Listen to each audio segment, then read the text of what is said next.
ప్రార్థన చేసుకుందాం. Let's pray. మిక్కిలిగా ప్రేమిస్తున్నాం మా ప్రియ పరలోక తండ్రి. అయ్యా స్తుతిస్తున్నాం, మహిమపరుస్తున్నాం, ఘనపరుస్తున్నాం, ఆరాధిస్తున్నాం, దేవస్థం నేర్చుకున్నాం తండ్రి. అయినా మరొకసారి ప్రభా ఈ బాధలు వచ్చి ప్రభా మీ వాక్యం ధ్యానిస్తున్నాం. మీ కృప దయచేయం ప్రతి మాకున్నాం తండ్రి. సహాయం చేయండి ప్రభా. మాకు కావాల్సిన వాక్యం దయచేయండి ప్రభా. మాకు కావాల్సిన మెసేజ్ దయచేయండి ప్రభా. అయినా వీళ్ళు బలపరిచి నడిపించడం ప్రతి మాకున్నాం ప్రభా. ఆత్మదేవుడు నడిపించడం ప్రతి మాకున్నాం తండ్రి. సహాయం చేయండి ప్రభు. అయినా మీరు అన్ని నడిపించమని నేను మహిమ నేను జరిపించడం ప్రతి మొక్కడం తండ్రి. మొదలు మీద సమర్పిస్తున్నాం. ఈ స్థానాన్ని మీకు సమర్పిస్తున్నాం. నేను అటుక శక్తులు మీరు లయపరిచి నేను ప్రభా మీ సన్నిధి మాకు వెంటగా దయచేయమని, మీరు నడిపించమని, మన నోటి మాటలు హృదయం అంతా కూడా ప్రభా మీరు దయచేయమని మొదలు మీద సమర్పిస్తూ యేసు ప్రాణం తండ్రి నేను ఆమేన్.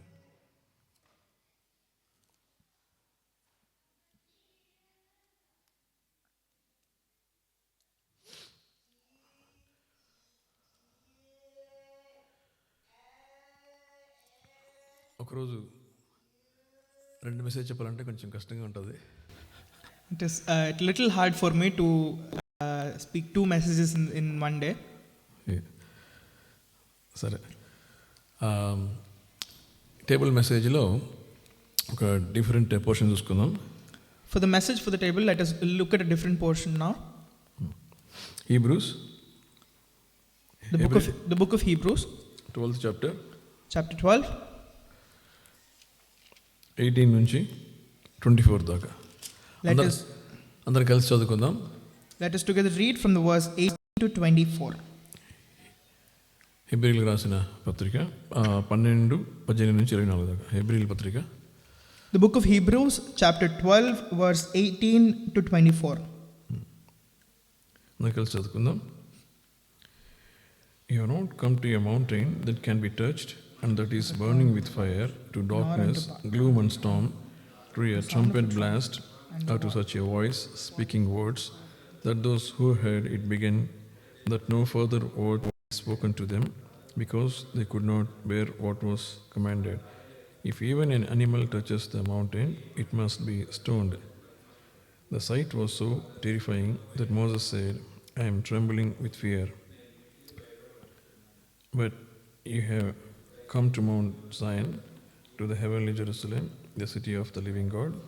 You have come to the thousands upon thousands of angels in joyful assembly, to the church of the firstborn, whose names are written in heaven. You have come to the judge of all men, to the spirits of righteous men, made perfect, to Jesus, the mediator of new covenant, and to be sprinkled blood that speaks a better word than the blood of Abel. So ఇక్కడ ఏం చెప్పబడింది? ఇక్కడ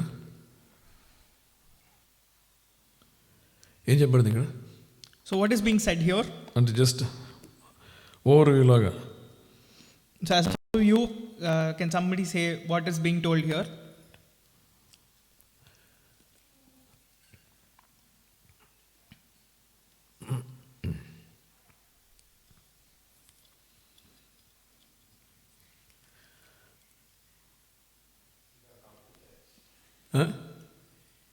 సరే, క్విక్గా చెప్దాము. ఇక్కడ మెయిన్గా 2 కొండల గురించి చెప్పబడింది. So primarily we are talking about కొండలు, 2 కొండలు, 2 mounts. సినాయి పర్వతము, సియోను పర్వతం. So it is being said, being talked about the Mount of Sinai and the Mount of Zion. 2 కొండలు అంటే ఇజ్రాయెల్ దేశంలో ఉన్న 2 కొండలు అన్నమాట. కొండ పేరు సినాయి, ఇంకో కొండ పేరు సియోను. So these are the 2 mounts in the kingdom of Israel. One is Mount Sinai and the second is Mount Zion. ఇక్కడ చూస్తున్నాం ఫస్ట్ సినాయి పర్వతం గురించి చెప్పబడింది అనమాట. సినాయి పర్వతంలో ఏం జరిగింది? So first we are being spoken to about the Mount of Sinai. What happened on the Mount of Sinai?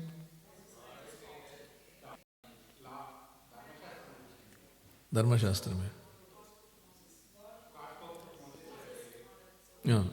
ఇప్పుడు అందరూ చదివి అందరికీ తెలుసు అనమాట. అందరం చదివాం కదా, రైట్. ఇది ఈ మెసేజ్ నేను లాంగ్ బ్యాక్ షేర్ చేసుకున్నాను. ఎప్పుడో అంటే మేబీ 10 years బ్యాక్ చేసుకుని అనుకుంటాం ఒకసారి. This is the same message that I shared almost 10 years back once. నాకు ఎగ్జాక్ట్గా గుర్తులేదు కానీ బట్ అప్పుడు ఉంది. అయితే ఇక్కడ చెప్పబడింది ఏంటంటే సీనాయి పర్వతం మీద దేవుడు మోషేకి ప్రత్యక్షమై ఆ టైంలో ఆయన ధర్మశాస్త్రం లేకపోతే 10 కమాండ్మెంట్స్ ఇవన్నీ ఇచ్చే టైంలో జరిగిన విషయాలు అన్నమాట ఇక్కడ మనం చదువుకున్నది. So the law was given to Moses on Mount Sinai and the 10 commandments as well. So we are reading about the things that happened then. So ఇక్కడ మనం చూస్తున్నాము మోసెస్ ఆ టైంలో దేవుడితో మాట్లాడేటప్పుడు దేవుడు ఆజ్ఞాపించాడు మోసెస్కి, ఇట్లా ప్రజలకి నేను సో డేట్ వచ్చి మాట్లాడబోతున్నాను, ఒక 2-3 రోజులు మాట్లాడతాను ఆ టైప్లో చెప్పాను అనమాట. ఇక్కడ దీంట్లో ఉంటుంది ఎక్సోడస్, మన అవన్నీ వద్దు కానీ exodus. When Moses was speaking, when Moses had gone to speak with the God told Moses that he would be speaking to the people in a couple of days, in 2 or 3 days. It is said so in Exodus 19 లో ఉంటుంది. In Exodus chapter 19. అంటే 3వ దినం దేవుడు వచ్చి వాళ్ళతో మాట్లాడే కొండ మీద దిగి వచ్చి వాళ్ళతో అంటే డైరెక్ట్గా స్వరం అనిపిస్తా అని చెప్పినప్పుడు అనమాట. సో ఇక్కడ ఏం జరిగిందంటే పీపుల్కి ఒక దేవుడి గురించి ఒక ప్రత్యక్షత ఇక్కడ అంటే. So here people were given a revelation about the God.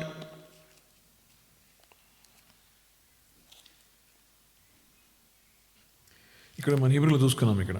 సరే దానికి ముందు అడుగుతాను మామూలుగా ఇక్కడ మనలో ఎంతమందికి తుఫాను చూసిన అనుభవం ఉంది ఇక్కడ? ఎట్లుంది తుఫాను, ఎట్లుంటుంది? So how many of you have seen a storm amongst us now? Last week తుఫాను అది.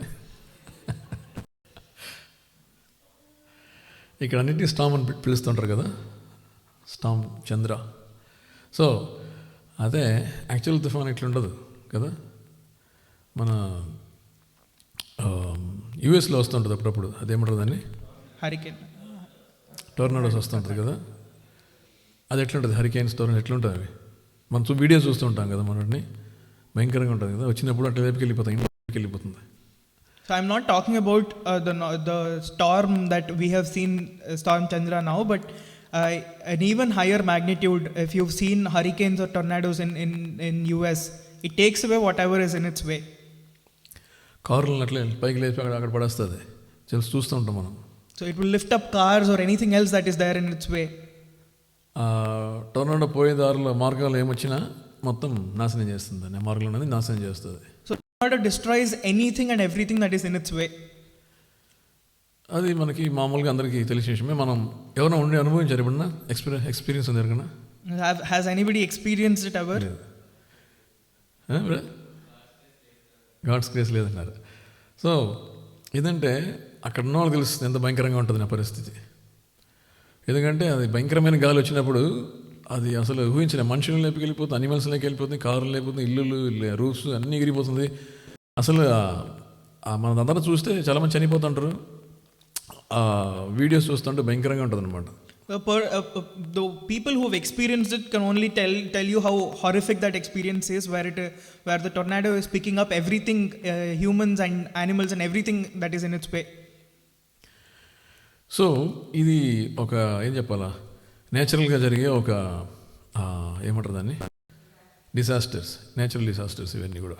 So this is one of the natural disasters that happen in our world. అంతెందుకంటే అంత పెద్దది లేకపోయినా ఎంతమంది ఉరుములు మెరుపులు చూస్తున్నారు? So how many of you have seen thunders and lightning? చూడని వాళ్ళు ఎవరు లేరు కదా, అందరూ చూస్తాం. మనం ఇండియా నుంచి వచ్చాం కాబట్టి మన దగ్గర తెలియదు. ఇక్కడ చాలా రేర్ అనమాట. ఇక్కడ ఐర్లాండ్లో ఉరుములు మెరుపులు రావడం అనేది చాలా తక్కువ, చాలా చాలా తక్కువ. So it is very rare in Ireland to have lightning and thunder, but since a majority of us are from India, we would know what lightning and thunder is.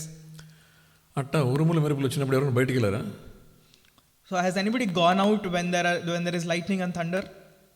లేదు కదా. మనోజ్ బయటికి వెళ్ళాడా? రైట్. అంటే ఉరుములు మెరుపుల కోసమే బయటికి వెళ్ళాలి, లేకపోతే బయటనప్పుడు వచ్చింది అది, బయటకు ఉన్నప్పుడు వచ్చింది అది. అదే, అంతేగాని ఎవరైనా ఇష్టపడి వెళ్ళరు కదా. ఇష్టపడలేరా ఉరుములు మెరుపులోనని? ఇండియాలో పిడుగులు పడుతుంది, విన్నారా? So has anybody heard of thunder in India? The lightning bolt in India? పిడుగుపడడం అంటే ఏంటంటే ఎలక్ట్రిసిటీ కదా, ఎలక్ట్రిసిటీ మొత్తం పైన ఉన్న ఎలక్ట్రిసిటీ కింద అంటే భూమిలో పాస్ అవుతుంది అనమాట. అప్పుడు కొన్నిసార్లు అన్ఫార్చునేట్లీ అక్కడ మనుషులు ఎవరు ఉంటే వాళ్ళు మనుషులు కానీ అనిమల్స్ కానీ ఉంటే చనిపోతారు. So when a lightning bolt falls onto the earth, the electricity, immense magnitude of electricity from the sky comes onto the earth, and if an animal or a human is there, they die. ఎందుకంటే చాలా శక్తివంతమైనది, కాలిపోతారు అనమాట. Because it is of such high magnitude and very powerful, they will be burnt away. అందుకని చాలా మంది ఇంట్లో warn చేస్తుంటారు, పిడుగులు పడుతుంది బయట, ఉరుములు పెరుగుతుంది బయటకు పోదని చెప్తారు. So that is why a lot of people warn in our homes to not go out when there's thunder and lightning around. ఎందుకంటే మనం చాలా మామూలుగా వింటుంటాం, పిడుగు పడింది వాళ్ళు చనిపోయారు, పిడుగు పెడితే అక్కడ ఇది అయిపోయింది వింటూ ఉంటాం మామూలుగా. నేను వినేది ఇది. So it is very common for us to listen when that somebody has passed away because of a lightning strike somewhere. So ఇది మామూలుగా జరిగే విషయాలు అన్నమాట. మన జీవితాల్లో మనం చూస్తూనే ఉంటాం. So these are incidents that happen in our lives on a general basis. అయితే ఇక్కడ బైబిల్లో చెప్పబడిన సంగతి ఏంటంటే, సీనాయి పర్వతం మీద దేవుడు నిర్ణయించిన ప్రకారము ఆయన 3వ దినం వచ్చి వాళ్ళతో మాట్లాడడానికి వస్తుంది. ఇశ్రాయేల్ ప్రజలతోటి మాట్లాడడానికి దేవుడు రాబోతున్నాడు ఆ time. So here we can see that the third day the Lord is coming to speak to the people of Israel. అప్పుడు ప్రజలందరూ కూడా ప్రిపేర్ అయ్యమని చెప్పారు. అది మోసెస్ ఆల్రెడీ వాళ్ళకి ఇన్స్ట్రక్షన్స్ అన్నమాట, ఇటు జరగబోతుందని. So Moses gave instructions to all the people that this is going to happen, and they were asked to prepare for it. అయితే ఆ టైంలో వాళ్ళు చూసిన విషయం ఇంకా వాళ్ళ జీవితంలో ఎప్పుడు మర్చిపోయిన విషయం అన్నమాట. So the occurrence of they saw at that point was something that they could never forget in their lives. మనం చూస్తున్న మామూలు ఉరుములు మెరుపులు కాదు కదా, దానికని కొన్ని 1000 రెట్లు ఎక్కువ. So it is not just thunder and lightning that we normally see, but 1000 times more and higher. 1000 అంటే తక్కువ, ఇంకా ఎక్కువ ఉంటుంది. ఎందుకంటే ఇక్కడ చెప్పబడిన డిస్క్రిప్షన్ చూస్తే, if you look at the description that is made here,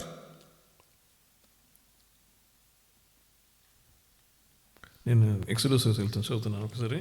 So let us turn to Exodus. ఇక్కడ చూడండి.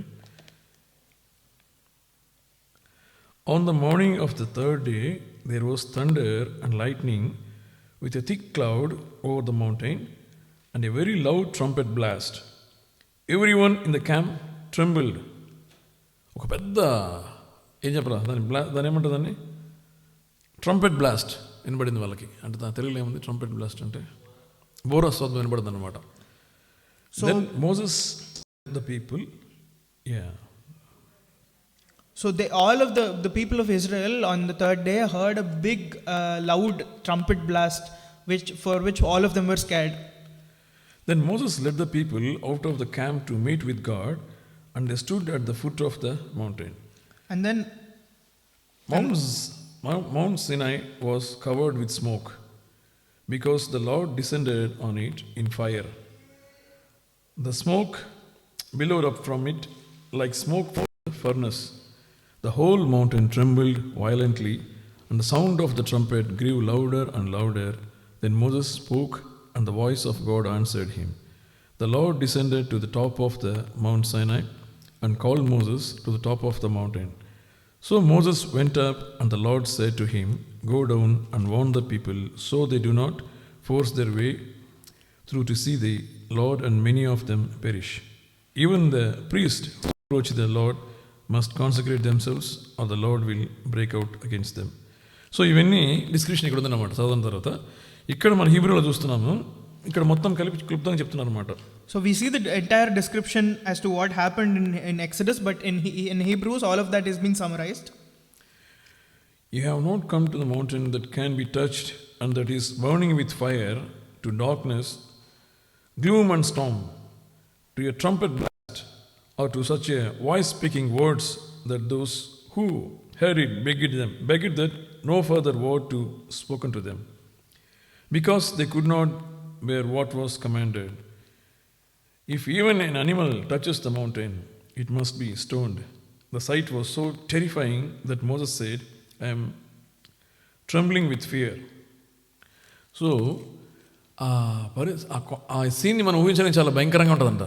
దేవుడు దిగి వచ్చినప్పుడు సౌండ్స్ వస్తూ ఉంటే మొత్తం కొండ చుట్టూ పొగలు, భయంకరమైన పొగలు, దాంట్లోంచి అగ్ని, ఆ అగ్ని ఫర్నస్ లాంటి అగ్ని ఉండే.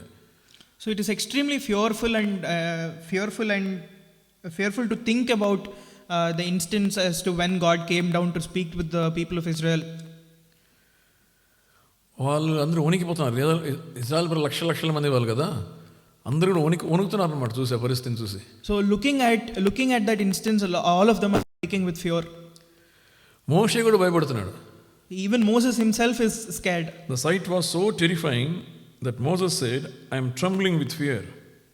ఇక్కడ మోసెస్ చెప్తున్నాడు కదా, అంత భయంకరంగా ఉంది పరిస్థితి, నేను కూడా ఏం చేస్తున్నాను, ట్రెంబ్లింగ్ విత్ ఫియర్. అంటే ఏం తెలుగులో? So such a terrible was the sight that Moses was exceedingly with fear and quake. అప్పుడు దేవుడు ఆజ్ఞ ఏంటంటే ఆ కొండ దగ్గర ఎవరు రాకూడదు, ఎవరన్నా కొండ రాకూడదు, ఈవెన్ అనిమల్స్ కూడా పోకూడదు. అనిమల్స్ కూడా పోతే అది స్టోన్ చేయబడాలి, లేకపోతే బాణంతో చంపబడాలి. So the commandment of the Lord then was that no human or animal must come to the mount, and if something does, it must be stoned or stoned unto death. So అంత భయంకరమైన పరిస్థితి అన్నమాట. కొంతసేపే దేవుడు మనుషులతో మాట్లాడితే, లేకపోతే మోసతో మాట్లాడితే చూసే వాళ్ళకి తట్టుకోలేకపోయారు అనమాట. So even when God was speaking to Moses for a short time, the onlookers could not bear it. Bible చెప్పబడిన విషయం ఏంటంటే దేవుడిని ఎవరు చూడలేరు, చూసి బతకలేరు. So one thing that is said in the Bible is that nobody can see God and after seeing him cannot live. So మనం పాత నమ్మకాలను చూస్తుంటాము, అందరికి తెలిసిన విషయం ఇది. So we see that in the Old Testament, and all of us know this as well. అంటే దేవుడు మనుషులను భయపడడం కోసం చేయడం కాదు, కానీ దేవుని యొక్క ప్రభావము, మహిమ, ఆయన power, so powerful God. So this is not that God can scare humans, but God is such a powerful God that his glory we cannot take. అవును, మనమంతా చాలా అల్పమైన ఏం చెప్పాలా క్రీచర్స్ కదా మనమంతా.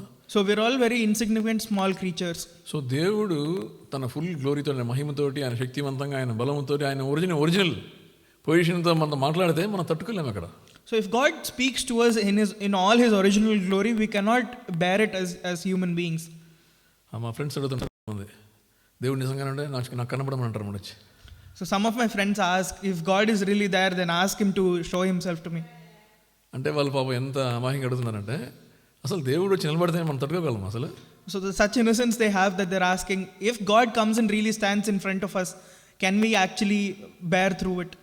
అసలు మనం ఏం చెప్పండి, మన బాడీ ఇవన్నీ కూడా మనం ఏం చెప్పాలి, మనం చాలా అల్పమైన సృష్టి కాబట్టి అంత శక్తివంతమైన దేవుడు మనతో ఎన్కౌంటర్ అయితే మనం అసలు ఇంపాసిబుల్, మనం విజ్ఞానం చేయలేము దాన్ని.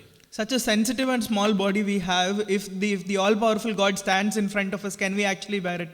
దేవుడు స్వరం వింటే మనం తట్టుకోలేము, దేవుడు కనబడితే మనం తట్టుకోలేము, దేవుని మహిమలో మనం తట్టుకోలేము, అసలు మన నథింగ్. మనం if we hear the Lord's voice, we cannot bear it. If he portrays himself in all his glory, we cannot bear it. We are such small creatures. So దేవుడు ఒరిజినల్గా ఆయన స్వభావం అట్లా, ఆయన నేచర్, ఆయన తత్వం అట్లా ఉంటుంది. So that is the nature of God. అయితే దేవుడు మహాగొప్ప కృపను బట్టి, తన మహాగొప్ప కృపను బట్టి మనకి యేసు ప్రభు ద్వారా ప్రత్యక్షమయ్యాడు. In his magnificent glory, he has portrayed himself through Lord Jesus Christ to us. So Yesu ప్రభు శరీరధారిగా ఆయన భూమిలో జన్మించాడు కాబట్టి మనం యేసు ప్రభుని ఈజీగా చూస్తున్నాం. అంటే చూడమంటే చాలా మంది మనుషులందరూ మమ్మల్ని చూసారు ఆ టైంలో, ఇప్పుడు చాలా మంది కనబడుతుంటాడు. And because Lord Jesus Christ was born in a human body, we humans at that point and till date could see him. కాబట్టి మనకి చాలా మంది విజన్స్ వస్తాయి, యేసు ప్రభు మాట్లాడతాడు. ఇప్పుడు అందరూ యేసు ప్రభు, చాలా మంది చెప్తారు యేసు ప్రభుతో మాట్లాడాడు, మేము చూసామంటారు. A lot of people get visions of Lord Jesus Christ speaking to them. నిజం అది, ఎందుకంటే జీవం గల దేవుడు ఆయన. It is true because he is a God who is alive. ఇక్కడ మాట్లాడే దేవుడు ఎక్కడ చూసారు? మాట్లాడే దేవుడు, మనకి సలహాలు చెప్పే దేవుడు, కరుణించే దేవుడు, ఇన్స్ట్రక్షన్స్ చెప్పే దేవుడు, లేకపోతే మన ఆదరించే దేవుడు. Has anybody seen a God who is alive, a God who cares for you, a God who counsels you? యేసు ప్రభు ఆ దేవుడు, ఆయన ఒక్కడే ఆ పని చేయగలడు అనమాట. So Lord Jesus Christ is the only God that can do that. So ఆ విధంగా అంత గొప్ప శక్తిగల దేవుడు మన కోసం అంటే మనిషిగా జన్మించాడు కాబట్టి మనం మానవ రూపంలో చూస్తున్నాం. So that great and powerful God was born in the form of a human, and that is why we could see Lord Jesus Christ. So ఇక్కడ మనం చూస్తున్నాము ఈ సీనాయి పర్వతము దేవుడి దిగొచ్చి మోసతో మాట్లాడుతున్నప్పుడు ప్రజలు తట్టుకోలేని పరిస్థితుల్లో ఉన్న ఒక సంఘటన ఇక్కడ మనకు చూపిస్తుంది. So we are seeing this circumstance where when Lord came onto the Mount Sinai to talk to Moses, people could not bear his glory. అయితే ఇక్కడ ఏం పడుతుందంటే మీరు అలాంటి ప్లేస్కి మీరు పోలేదు కానీ, but it is being said here that you did not go to such a place, మీరు ఎక్కడికి వచ్చారంట? but rather you have come to Mount Zion, to the heavenly Jerusalem, the city of the living God. But rather you have come to Mount Zion, onto the city of the living God, the heavenly Jerusalem. మీరు సీనాయికి పోలేదు కానీ ఇంకో కొండ ఉంది ఇక్కడ. ఆ కొండ పేరేంది? సియోను పర్వతం. సియోను కొండ అనుకుందాం. సియోను కొండ. So rather than going to Mount Sinai, you have come to Mount Zion. ఈ కొండ ఎట్లా ఉంటుందంటే దీని గురించి ఒక డిస్క్రిప్షన్ ఇక్కడ ఉందన్నమాట.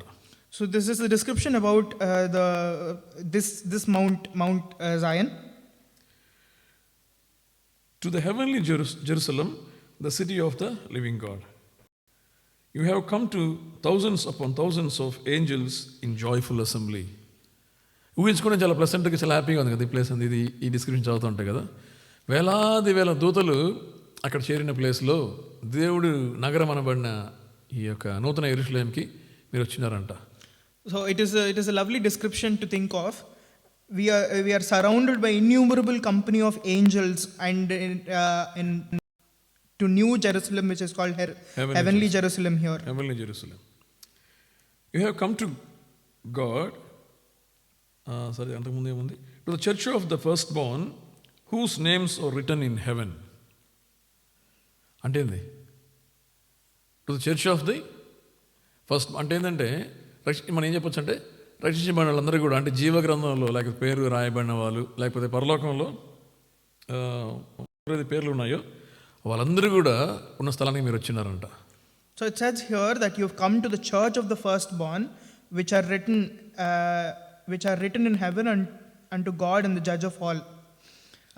So these are people who are saved and their names written in the book of life.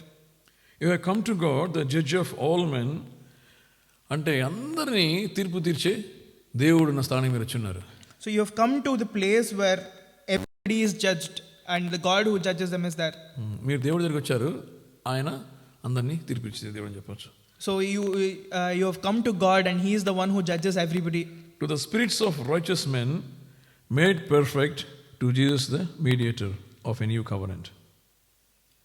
అంటే ఏముంది ఇక్కడ? తెలుగులో ఏముందండి?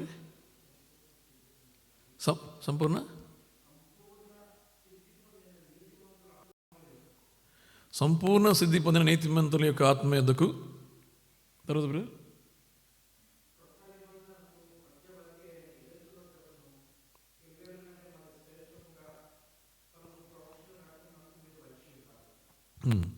To Jesus the mediator of a new covenant. కొత్త నిబంధనకి మధ్యవర్తి అంటే ఆయన. కొత్త నిబంధన మనం బైబిల్లో తెలుగులో చూస్తాం కదా, పాత నిబంధన కొత్త నిబంధన కదా.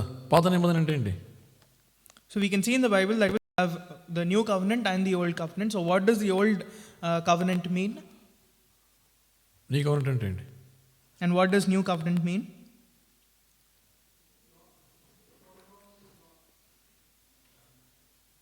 చెప్పండి. ఓల్డ్ కవెనెంట్ అంటే లా, కొత్త నిబంధన అంటే జీసస్ క్రైస్ట్. సో పాత నిబంధన అంటే అదే, అంటే మనం అది కొంచెం అంత ఒక లైన్లో చెప్పలేం కదా అని. అదేంటే పాత నిబంధన అంటే దేవుడు ఇజ్రాయేల్ ప్రజలతో చేసుకున్న ఆ నిబంధన ఒప్పందం అనమాట. అంటే ఏంటంటే ధర్మశాస్త్రం ఇవ్వబడింది, వాళ్ళకి లా ఇవ్వబడింది, ధర్మశాస్త్రాన్ని వాళ్ళు పాటించాలి.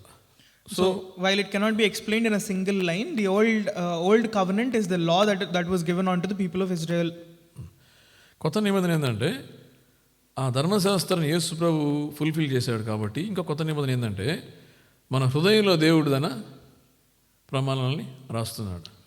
So since the the law was fulfilled in Lord Jesus Christ, the new covenant is the Lord writing his commandments in our heart. అది రాతి విధమైన రాతలు అవి అంటే ఇది హృదయంలో రాయబడిన రాతలు. While in the old covenant the commandments were written on stone, the new covenant, these are the commandments that are written in your heart. So to Jesus the mediator of a new covenant. So మనకి దేవునికి మధ్యలో మధ్యవర్తిగా నిలబడింది ఎవరు ఇక్కడ? యేసు ప్రభు. So Lord Jesus Christ is the mediator of this new covenant. So బైబిల్లో ఏం చెప్తారంటే యేసు ప్రభు ఎవరినో తండ్రి దగ్గరికి రావాలంటే ఎవరి ద్వారా మాత్రమే రావాలా? యేసు ప్రభు ద్వారా మాత్రమే తండ్రి దగ్గరికి మనం పోగలం. And that is why it is said in the Bible that only through Lord Jesus Christ can you go to God the Father.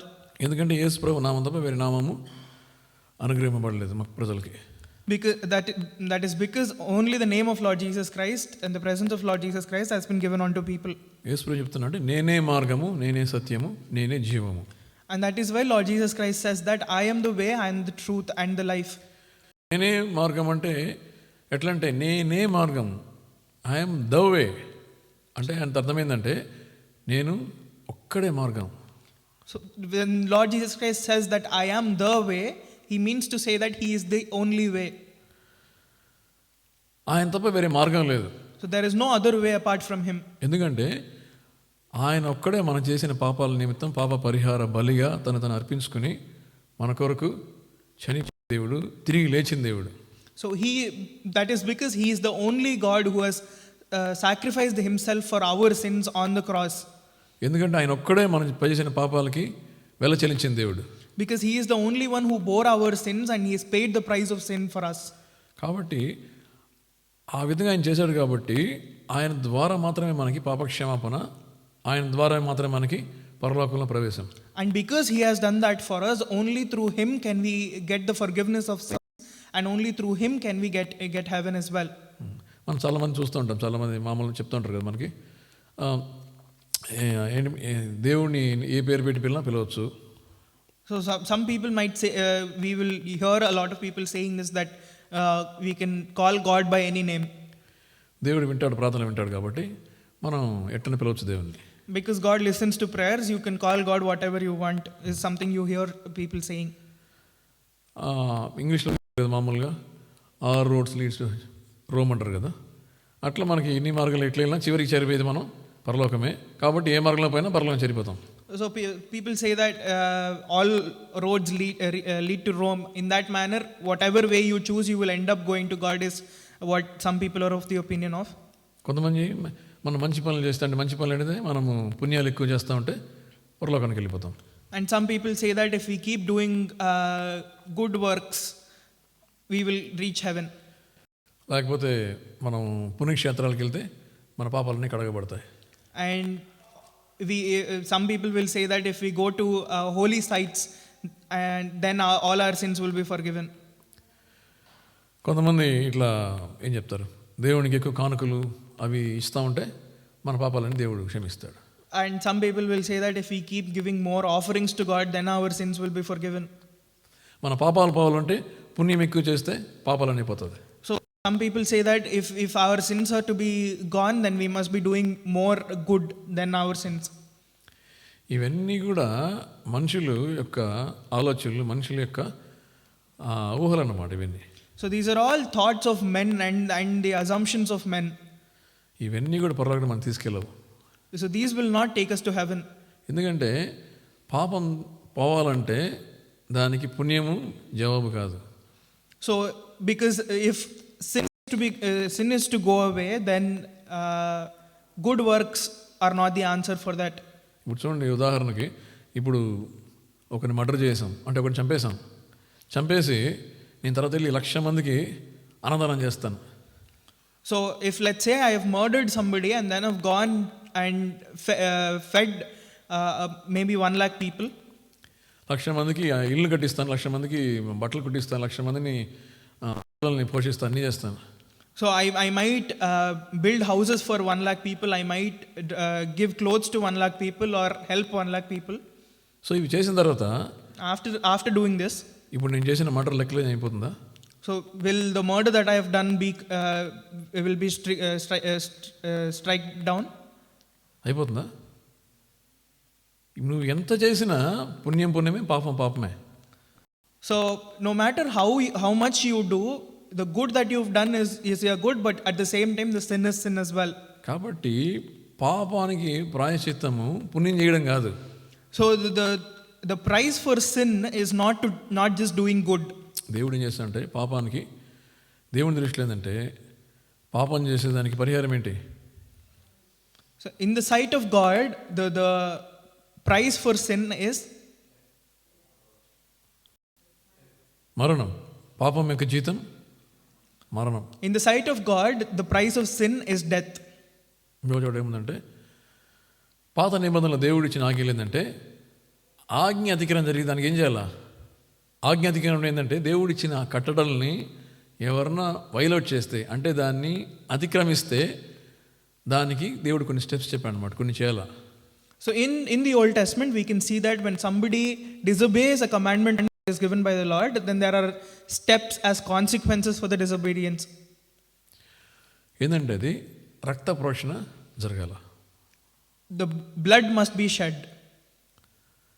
పాత నిబంధనలు మనం చూస్తుంటాం, వాళ్ళు ఏం చేస్తారంటే వాళ్ళు ఒక గొర్రె పిల్ల కానీ లేకపోతే పవర్ లేకపోతే ఆక్స్ అంటారు, దాన్ని విని తీసుకెళ్ళి దేవుడి వాళ్ళ టెంపుల్ అంటే ఆడికి తీసుకెళ్ళి బలిస్తూ ఉంటారు. So we can see in the Old Testament that these people take an animal of some sort to the place appointed and they sacrifice the animal there. So ఎందుకంటే వాళ్ళు చేసిన పాపానికి ప్రాయశ్చిత్తం చేస్తారన్నమాట, వెతుక్కుంటారు. And that is so they're trying to pay the price for their sin. So కాబట్టి వాళ్ళు పుణ్యం చేస్తే పాపాలు పోతుందని చెప్పబడలేదు, కానీ వాళ్ళు ప్రాయశ్చిత్తం చేస్తే పోతుందని చెప్తున్నారు. So to them it was not told that the price of sin wasn't good, but rather that you have to shed blood as the price of sin. కాబట్టి పాపం చేసినప్పుడు మనమందరం పాపాలు చేస్తాము. లోకంలో పాపలేని మనుషులు ఎవరు లేరు. There is nobody in this entire world that hasn't sinned. So ఇంతమంది చేసిన పాపాలన్నిటికీ ప్రాయశ్చిత్తం జరగాలంటే మంచి పని వల్ల కాదు, కానీ వల్ల కానీ పుణ్యక్షేత్రం వల్ల కాదు, కానీ దేవుడికి కానుకలు ఇస్తే పోదు. కానీ the price of all the sin of the entire world cannot be paid by doing good or by good works or by sacrifice. పవిత్రమైన రక్త ప్రోక్షణ జరగాల. The holy blood must be shed.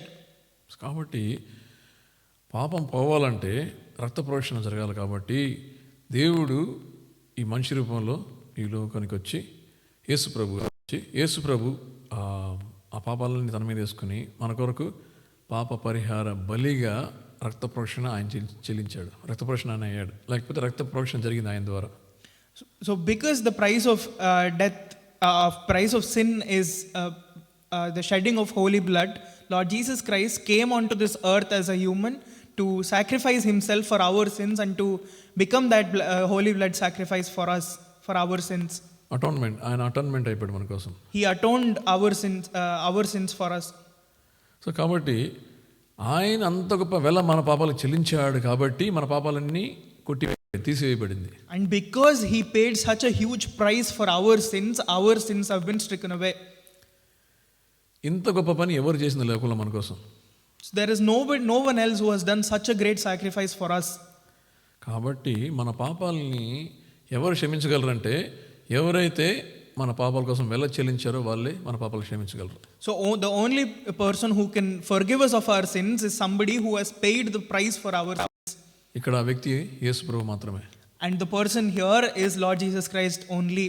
So కాబట్టి యేసు ప్రభు దగ్గర ఎవరైతే వెళ్ళి యేసు ప్రభు నేను పాపిని నాయనా నా పాపాలని క్షమించని మనస్ఫూర్తిగా అడిగితే వాళ్ళ పాపాలను దేవుడు క్షమిస్తాడు. And that is why when somebody goes to Lord Jesus Christ and wholeheartedly admits and confesses that they are a sinner, Lord Jesus Christ forgives them. దాని తర్వాత మన పాప క్షమాపణ పొందుకున్న తర్వాత మనం పరలోకానికి మనం అర్హులం అయిపోతాం. And after our sins are forgiven, we are eligible to go into heaven. కాబట్టి ఎవరైనా పరలోకానికి పోవాలంటే యేసు ప్రభు ద్వారా మాత్రమే పోగలరు. If anybody is to enter the kingdom of heaven, it is only through Lord Jesus Christ. ఎందుకంటే తండ్రి దగ్గర యేసు ప్రభు మన కొరకు మొరపెడతా ఉంటాడంట. Because Lord Jesus Christ is mediating on behalf of us in front of God the Father. అందుకని యేసు ప్రభు మధ్యవర్తి అని చెప్తారు. And that is why Lord Jesus Christ is called the mediator. So Yesu ప్రభు మన రకరకాలుగా మన టైటిల్స్ చెప్తూ ఉంటాం కదా. So there are multiple titles that we call Lord Jesus Christ with. So ఇక్కడ చెప్పబడిన టైటిల్ ఏంటంటే mediator, So the title that is being said here is the mediator. మధ్యవర్తి. సో కాబట్టి మనం యేసు ప్రభు ద్వారా ప్రార్థన చేస్తాం తండ్రికి. మన ప్రేయర్ ముగిసినప్పుడు ఏం చేస్తాం? యేసు ప్రభు నామన ప్రార్థిస్తున్నాం. And that is why when we pray in the name of Lord Jesus. So Yesu ప్రభు దగ్గర ద్వారా మాత్రమే తండ్రికి మనం ప్రార్థన చేయగలము. లేకపోతే తండ్రి దగ్గర మనం మాట్లాడంటే యేసు ప్రభు ద్వారానే మనం మాట్లాడతాం. And that is why if we are to talk with God the Father, it can only be spoken through Lord Jesus Christ. So అలాంటి యేసు ప్రభు ఉన్న ప్లేస్ ఇక్కడ ఏం చెప్పబడింది? ఇక్కడ mount Zion. And it is said here that Lord Jesus Christ resides on that Mount Zion. Unto the sprinkled blood that speaks a better word than the blood of Abel. అంటే తెలుగులోకి చదువుతుంది.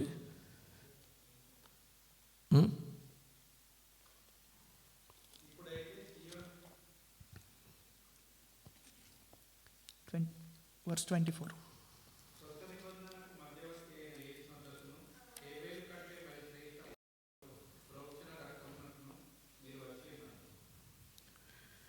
హేబేలు కంటే శ్రేష్టమైన అంటే ఏంది?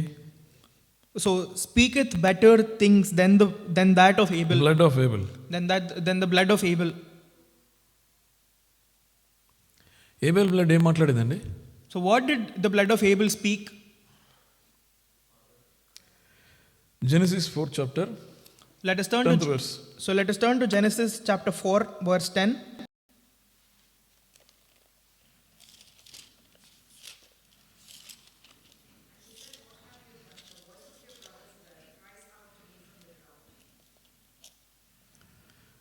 ఇప్పుడు దేవుడు చెప్తున్నాడు వాళ్ళకి, నీ యొక్క సహోదరుడి యొక్క రక్తము అని చూసి మొరపెడుతుందంట. So God says to Cain here that the blood of your brother is crying out to me. ఇంకా రెగ్యులేషన్లో మనం చూస్తుంటాము, హతసాక్షుల యొక్క రక్తం దేవుడు చూసి మొరపెడుతూ ఉంటుందంట. We can see in Revelation that all the blood of martyrs will be praying to the Lord. ప్రభు ఎప్పుడు మాకు న్యాయం చేయబోతారు? Praying for crying out for justice as to when God will deliver them justice. మా ప్రాణం పోగొట్టుకున్నాం కదా, మమ్మల్ని చంపేశారు కదా, మీరు ఎప్పుడు న్యాయం చేస్తారు? ఆ టైప్లో. So it will be crying on to the Lord that Lord, our lives have gone unjustly.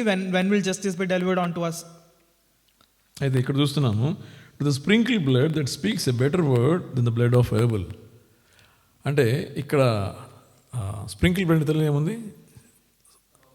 ప్రోక్షించబడిన రక్తం కదా. అంతకన్నా యేసు ప్రభు బ్లడ్ ఇంకా మంచిగా మాట్లాడుతుంట. అంటే అర్థమైందంటే అక్కడేమో వాళ్ళు ఏమడుగుతున్నారు, ప్రభు ఎప్పుడు మాకు న్యాయం చేస్తని అడుగుతూ ఉంటే యేసు ప్రభు చెప్పాడు సెలవులో, ప్రభు వీళ్ళు ఏం చేస్తారు కనుక వాళ్ళ పాపాలని క్షమించండి. So the blood of sprinkling here of the Lord Jesus Christ, when it was shed on the cross, asks for forgiveness of other sins compared to the blood of Abel. అంటే యేసు ప్రభు రక్తము మనందరి పాపాలని కడిగేసే రక్తం. So the blood of Lord Jesus Christ is the blood that can clean us of all our sins. ఇక్కడేమో Abel రక్తం ఏంటంటే demand చేస్తాను. Demand అంటే దేవుడు అడుగుతుంది, మాకు ఎప్పుడు మీరు న్యాయం చేయబోతారని క్లెయిమ్ చేస్తూ ఉంటే, ఇక్కడేమో దేవుడు యేసు ప్రభు రక్తము అందరిని క్షమించి వాళ్ళని శుభ్రం చేసే రక్తం. So the blood of Christ can clean everybody's sins, but rather the blood of Abel is asking for justice or demanding justice of others' sin. కాబట్టి మీరు అలాంటి స్థలానికి వచ్చారని చెప్తున్నారు ఇక్కడ పౌలు కాదు, హెబ్రూ అతను మనకు తెలియదు. యాక్చువల్గా హెబ్రూ ఎవరు పౌలు అని చెప్తారు చాలామంది, బట్ ఇంకా మనకు షూర్గా తెలియదు. So it is said that Apostle Paul wrote Hebrews, but we do not know who wrote this book. But whoever wrote this, they are saying that that is what the blood of Lord Jesus is doing. అలాంటి కొండ దగ్గర మనం వచ్చామన్నమాట. So we have come to a mount like that. That is called, దాన్ని ఏమంటారంటే మనం సియోను పర్వతం అంటాం, సియోను కొండ. లేకపోతే that is called Mount Zion. ఇక్కడ మనం చూస్తున్నాం ఈ రెండు కొండలు. ఒక కొండేమో ఎక్స్ట్రీమ్, మనం వణికిపోతుంటాం. ఆ కొండ భయపడే కొండ. అక్కడేమో భయంకరమైన పరిస్థితులు, అసలు మనం తట్టుకోలేము, అక్కడ చూడలేము, వినలేము, అంత భయంకరమైన పరిస్థితులు ఉన్న ప్లేస్ అది. ఇంకొక ప్లేస్ ఏమో చాలా హ్యాపీగా దూతలు, దైవదూతలు, యేసు ప్రభు పాపక్షమాపణ, రక్త ప్రోక్షణ, మధ్యవర్తి, ఇవన్నీ కూడా ఉన్న ఇంకొక ప్లేస్ అన్నమాట. So we are seeing the contrast between mounts here. One mount is terrible and we are not, people are not able to bear the sight. And on the other hand, there is one sight that speaks of that is the new Jerusalem and heavenly Jerusalem, and it is in the midst of innumerable company of angels, and it is where Jesus the mediator resides. ఇక్కడ ఇవన్నీ చెప్పబడుతుంది. Context ఏంటంటే Hebrews అంటే ఎవరు వీళ్ళు? So the context here is that this is being written to the Hebrews. హెబ్రీయుల ప్రజలంటే వీళ్ళు Jewish people. వీళ్ళు So the Hebrews that are being written to here are Jewish people. వీళ్ళు ధర్మశాస్త్రంలో ఎన్ని రోజులు దానికి లోబడిన వారుగా యేసు ప్రభుని తెలియకుండా యేసు ప్రభుకు దూరంగా ఉన్నవాళ్ళు. So these are Jews who have been obedient to the law rather, but have not known Lord Jesus Christ. అయితే యేసు ప్రభు తెలుసుకున్న తర్వాత రక్షణ దేవుళ్ళకి వచ్చిన వాళ్ళు. So these are people who have, after getting to know of Lord Jesus Christ, these are people who have accepted and have come to the Lord. అంటే ఇక్కడ author యొక్క కాంటెక్స్ట్ ప్రకారం ఏంటంటే వాళ్ళు రక్షించబడక తర్వాత రక్షింపబడక ముందు. So the context that the author intends is before the Jews were saved and after they were saved. సీనాయి పర్వతం దేనికి సూచిస్తుందంటే రక్షించబడక ముందు ధర్మశాస్త్రానికి బానిసలుగా ఉన్న జీవితాన్ని సూచిస్తుంది. So the Mount Sinai portrays the life that they had before they were saved, when they were slaves to the law. ఇక్కడ జయన్ సియోన్ పర్వతం దేనికి సూచిస్తుంది అంటే రక్షించబడిన తర్వాత వాళ్ళ యొక్క ఆత్మీయ జీవితం, రక్షించబడిన జీవితాన్ని సూచిస్తుంది. And Mount Zion here represents the spiritual life that they've had after their salvation. అయితే వాళ్ళు క్రైస్తవులు అయిపోయిన తర్వాత వాళ్ళకి persecution మొదలైందనమాట. So after they became Christians, the persecution of them started. హింసలకు గురి అయ్యే కొద్దీ వాళ్ళకి చాలా మంది తిరిగి వెళ్ళిపోవడం ట్రై చేస్తున్నారు. So as they were being tortured, a lot of them started going back. అప్పుడు ఈ భక్తుడు వాళ్ళకి చెప్తున్న విషయం ఏంటంటే, మీరు ఇలాంటి ప్లేస్, ఇంత బెటర్ ప్లేస్కి వచ్చారు కదా, తిరిగి మళ్ళీ ఎందుకు వెళ్ళాలనుకుంటున్నారు? So what the disciple is saying to them is that you have come from such a place to where you are right now. Why do you want to go back? కాబట్టి ఇక్కడ explain చేస్తాడు, మీరు ఇంతకుముందు పరిస్థితి ఎలాంటి పరిస్థితి అంటే ఇలాంటి పరిస్థితి. So he's explained to them how horrible of a situation that they had before. మీరు ఎంత ఉన్నతమైన పరిస్థితికి వచ్చారంటే ఇలాంటి అద్భుతమైన సియోన్ పర్వతానికి వచ్చున్నారు ఇప్పుడు. So he is explaining to them how marvelous of a place that they have come to. కాబట్టి మీరు ఏం చేస్తారో జాగ్రత్తగా ఉండండి. So be careful as to what you are doing. So మనం కూడా చాలాసార్లు మనం ఏమనుకుంటా ఉంటే రక్షించబడిన తర్వాత కూడా మనకి కొన్నిసార్లు ఏంద్రా బాబు ఇన్ని కష్టాలు ఉన్నాయి, ఇన్ని బాధలు ఉన్నాయి, ఇన్ని పరిస్థితుల ద్వారా వెళ్ళాల్సి వస్తుంది, మనం నీతిగా ఉంటే మనకి ఏం లాభం వచ్చింది, లేకపోతే మనం దేవుని కోసం నిలబడితే మనకి ఏమైంది, ఈ నష్టం వచ్చింది ఆ నష్టం వచ్చింది, మనకు ఉన్నది పోగొట్టుకోవడానికి కొన్నిసార్లు అనిపించవచ్చు. A lot of times, even after being saved, we are reminded a lot of times what have we gained because we have stayed true in the Lord, or for all the things that we are doing, what have we gained is something that we might often think of. కొన్నిసార్లు సైతాన్ మనల్ని మనకు చెప్పేసి మనం వెనక్కి వెళ్ళిపోవడానికి మనల్ని లాగుతుంటాడు అనమాట. Sometimes Satan tries blinding us and tries pulling us back into where we came from. అయితే అసలు విషయం ఏంటంటే మనకి ప్రస్తుతానికి కనబడే ఆ బాధలు కానీ దుఃఖము వేదనలు ఇవన్నీ కూడా చాలా temporary. So the real thing is that the things that we are going through, the difficulties that we might be facing are extremely temporary. కాబట్టి ఇక్కడ మనము జస్ట్ మనం టెంపరీగా ఆ యొక్క దాన్ని మనం చూసుకుని మనం మోసపోతే మనం చాలా నష్టపోతాం. If we cheat ourselves because of the temporary difficulty that we might have to go to, then we will lose out on a lot. చిన్న బెనిఫిట్స్ కోసము చాలా పెద్ద ఆశీర్వాదం మనం పోగొట్టుకుంటాం. So we will be losing out on a higher blessing because of smaller benefits. మనకు తెలియదు కానీ మనం వచ్చిన ప్లేస్ చాలా శ్రేష్టమైన స్థలం ఇది. We might not realize it, but the place that we have come to is extremely is a higher blessing. దేవుని రక్షించుకున్నా అంటే అది చాలా పెద్ద ఆశీర్వాదం అన్నమాట. So to be saved by the Lord is an immense blessing. యేసు ప్రభువుని మనం అంగీకరించామంటే అది చాలా పెద్ద ఆశీర్వాదం. To accept the Lord is an immense blessing. దేవుడినే మనము తండ్రి నాయన పిలుస్తున్నామంటే చాలా గొప్ప దీవెన. To call the Lord as God, our Father, it is an extreme, it is a higher blessing. రక్షించబడిన తర్వాత మనం మార్నింగ్ చూసాం కదా, దేవుడు మనల్ని ప్రిపేర్ చేస్తున్నాడు ఎక్కడికి? నిత్య జీవానికి. As we have seen in the morning, after being saved, our Lord is preparing us for eternal life. అయితే మనము ఈ మధ్యలో వచ్చే చిన్న చిన్న కష్టాలు బాధలను చూసి తట్టుకోలేక మనం తిరిగి వెళ్ళిపోదాం అనుకుంటే, so in the small difficulties that might come up after in the middle of the process, if we think because of them we'll go back, మనం చాలా పెద్ద నష్టం ఎదుర్కొంటాం. then we will be missing out and be losing on a lot. ఎందుకంటే దేవుడు మనకి తీసుకెళ్లే place నిత్య జీవం, because the place that God is taking us is eternal life, heaven.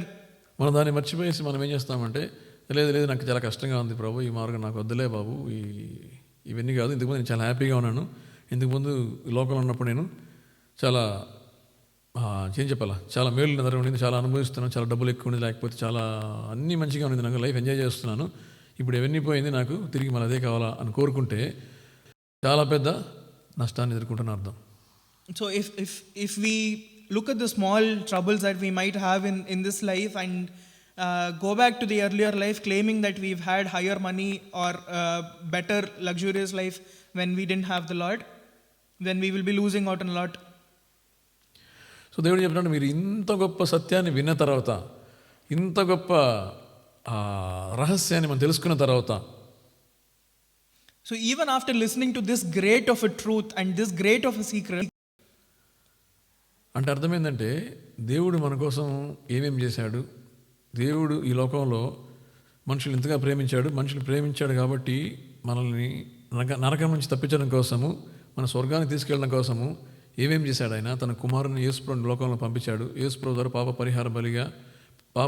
పరిహార బలియాగంగా యేసుప్రభు చనిపోయాడు కాబట్టి, తిరిగి లేచాడు కాబట్టి, ఆయన ద్వారా మనకి స్వర్గంలోకి వెళ్ళే మార్గం మనకి క్లియర్ అయిపోయింది, మనల్ని అర్హులు చేశాడు పరలోకానికి వెళ్ళడానికి. దాని తర్వాత మనల్ని పరలోకానికి తీసుకెళ్ళబోతున్నాడు. ఇన్ని విషయాలు దేవుడు మనకి బయలుపరిచి ఇంత ప్రయాసపడి నీ చేసినప్పుడు, when the Lord died for us on the cross, when he bore our sins and he has paved a way for us to go into heaven after having done all these things for us. ఇక్కడ వాక్యం చూడండి, ఇక్కడ 25 వచనం. Let us look at verse 20. See to it that you do not refuse him who speaks. If they did not escape when they refused him who warned them on earth, how much less will we if we turn away from him who warns us from heaven. తెలుగులో sir చదవండి, 25.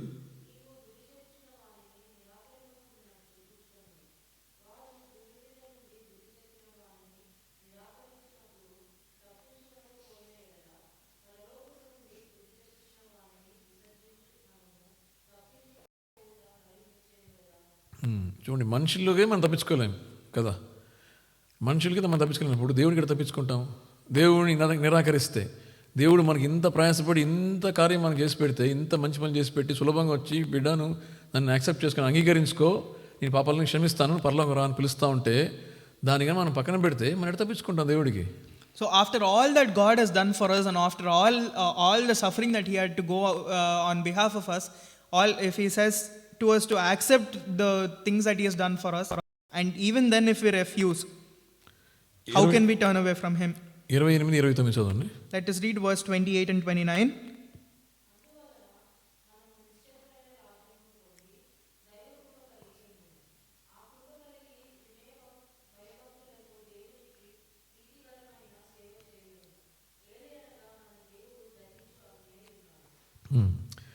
Therefore, since we are receiving a kingdom that cannot be shaken, let us be thankful and so worship God acceptably with reverence and awe, for our God is a consuming fire. దహించు అగ్ని. కాబట్టి చాలా God is a consuming fire. భయభక్తులు కలిగి మనం ఉండాలన్నమాట. And that is why we must with reverence and godly fear serve the Lord acceptably. ఎందుకంటే మన Bible ఒక ఎగ్జాంపుల్ చెప్పండి. ఇక్కడే ఈసావు తెలుసు కదా, ఈసావు ఏం చేశాడు? ఒక భోజనం కోసం ఏం చేశాడు? ఆయన జ్యేష్ఠత్వాన్ని పోగొట్టుకున్నాడు కదా. We can see an instance in the Bible where Esau for a meal of for one meal he was left out on his entire generational wealth. ఇక్కడ చూడండి పైన ఉంటుంది 14 నుంచి ఎవరైనా చదువు ఒక్క నిమిషం అండి 14 నుంచి 17 దాకా. Can somebody read from verse 14 to 17?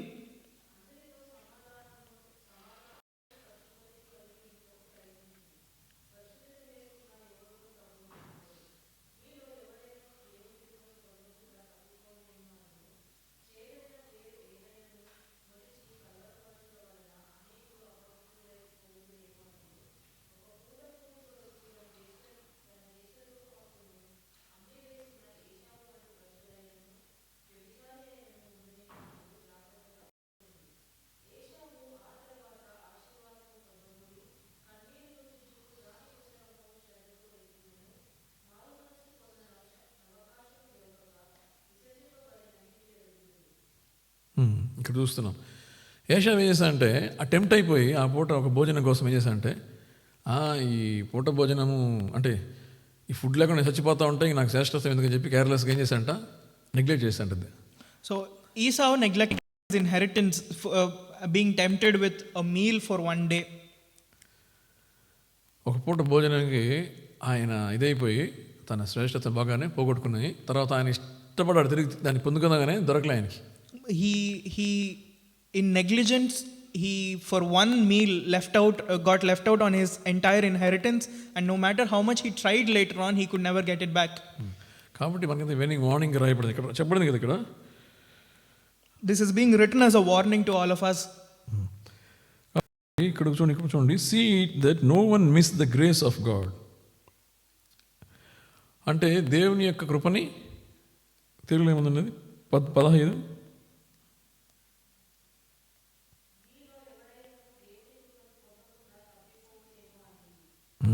దేవుని కృపని పొందకుండా తప్పిపోకూడదు అనమాట మనం. So we must not fail of the grace of God. So చాలా ముఖ్యమైన విషయం ఏంటంటే దేవుని కృప లేకపోతే మనం ఏం చేయలేం. We cannot do anything without the grace of God. కాబట్టి ఎప్పుడు మన కృప అవసరమే. We all need the grace of God. కృప అంటే ఎందుకంటే మనకి మనం చేసిన పనికి కాదు కానీ మనం అర్హత లేకపోయినా మనకి పొందుకునేది కృప. So grace is something that you get not because you are eligible for it, but because you are ineligible for it. So ఆ లెక్కన చూస్తే మనం పొందుకునే అన్నీ కూడా మన అర్హులం కాబట్టి పొందుకున్నాం అనుకుంటే, if we think that all the things that we are getting right now are because we are eligible for it, ఆ విధంగా మనకి ఇవ్వబడితే మనకి ఏముండదు ఇక్కడ. if we are only given the things that we are eligible for, then we will be left with nothing. We will not have anything at all. మనకు అనుగుణం చాలా విషయాలు మన అర్హులం కాకపోయినా మనకి ఇవ్వబడింది. And a lot of things that we have today are given to us even when we are not eligible for it. దాన్నే కృప అంటారు. That is called grace. So దేవుడు మన పట్ల కృప కలిగినాడు కాబట్టి మనం అర్హత లేకపోయినా ఇన్ని పొందుకుంటున్నాం మనం. And only because the Lord has grace on us are we able to get so much even when we are not eligible for it. కాబట్టి ఆ కృపను 80% మనం పోగొట్టుకోకూడదు. And that is why we must never fail of the grace of God. అందుకని చెప్పబడుతుంది ఏంటంటే మీరు జాగ్రత్తగా ఉండండి, దేవుణ్ణి కృపని పోగొట్టుకుంటారేమో. And that is why it is being told here to be careful if we will fail of the grace of God. కాబట్టి మనం ఇప్పుడు చూసుకున్నాం వాక్య ప్రకారం. అంటే నేను ముగిస్తున్నాను.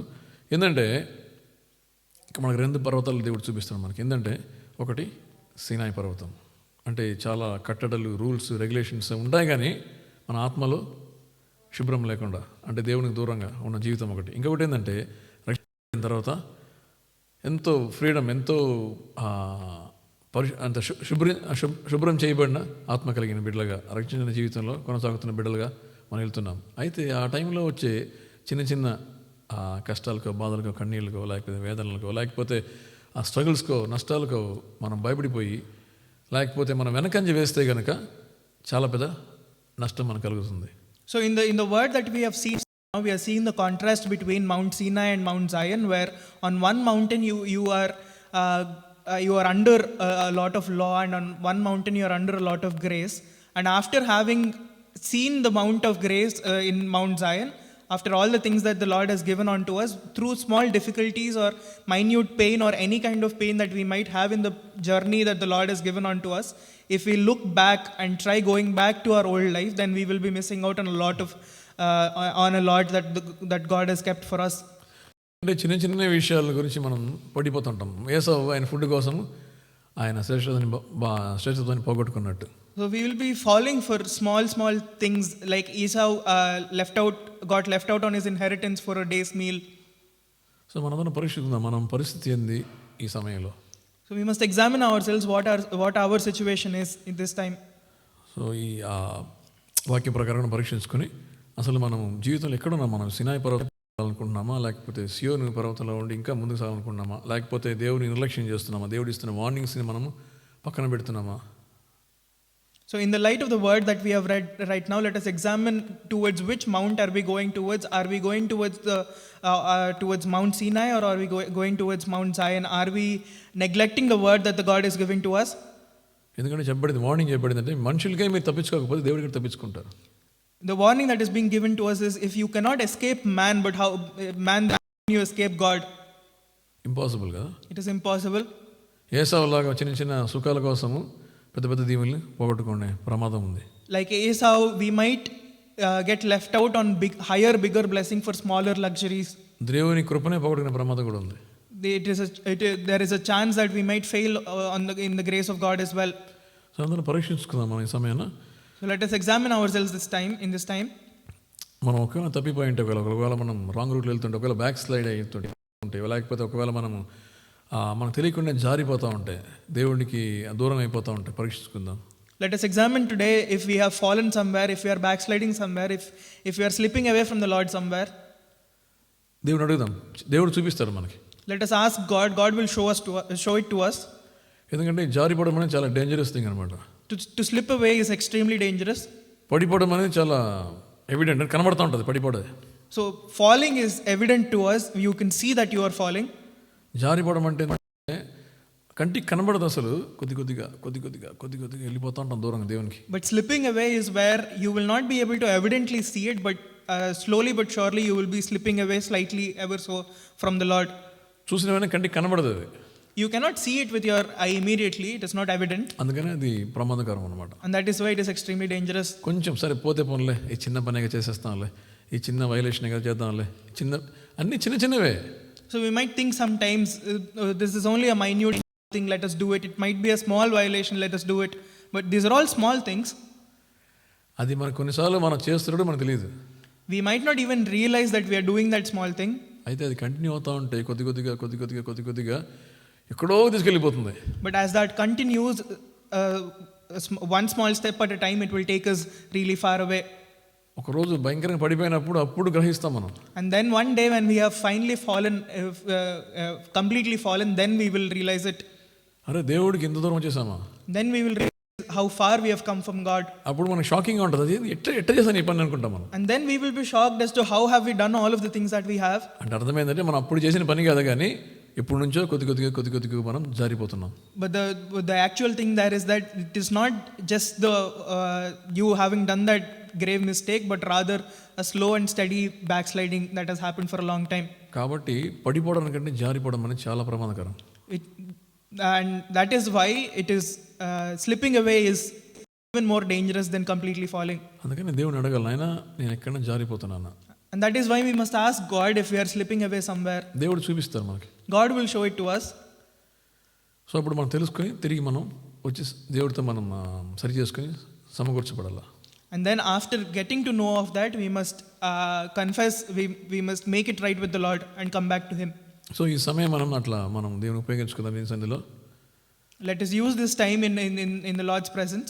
అందరం పరీక్షించుకుందాం. ఒకవేళ మనలో ఏమన్నా మనకు కనబడితే, లేకపోతే దేవుడు మనకి ఏమన్నా చూపించాను అడుగుదాం, దేవుని అడుగుదాం, చూపించండి ప్రభా నాకు ఏం కనబడట్లేదు, నేను పర్ఫెక్ట్గా కనిపిస్తున్నాను ప్రస్తుతానికి, అది ఏం కనబడలేదు, కానీ ఒకవేళ మీరు చెప్పేది కరెక్ట్గా ఉంటుంది. So let us ask the Lord, if we are not able to find anything in ourselves, let us ask the Lord to show it to us if there is anything that we are able to see, that we are not able to see. దేవుడు చెప్తే ఖచ్చితంగా సరిగ్గా ఉంటుంది. If God shows it to us, then that will be perfect and right. So మనందరం కూడా పరీక్షించుకుని ఒకవేళ మనకి ఏమన్నా కనబడితే, ఒకవేళ దేవుడు మనకి ఏమన్నా చూపిస్తే కనుక మనం సరిదిద్దుకుందాం. ఒకవేళ ఇప్పుడు చెప్పిన వాటిలో ఏమన్నా కానీ మనకి ఏమన్నా తగులుతూ ఉంటే దేవుడి సంధిలో మనం పరీక్షించుకుందాం, క్షమాపణ అడుగుదాం, తిరిగి దేవుని సంధిలో మనం చేర్చబడి దేవుని సమకూర్చబడాలి, లేకపోతే మనం చాలా దూరంగా వెళ్ళిపోతాం. So let us all examine ourselves and see if we have something in us that we are slipping away. Let us confess and ask for forgiveness and make it with the Lord. Otherwise, we will be slipping away, farther away than we know of.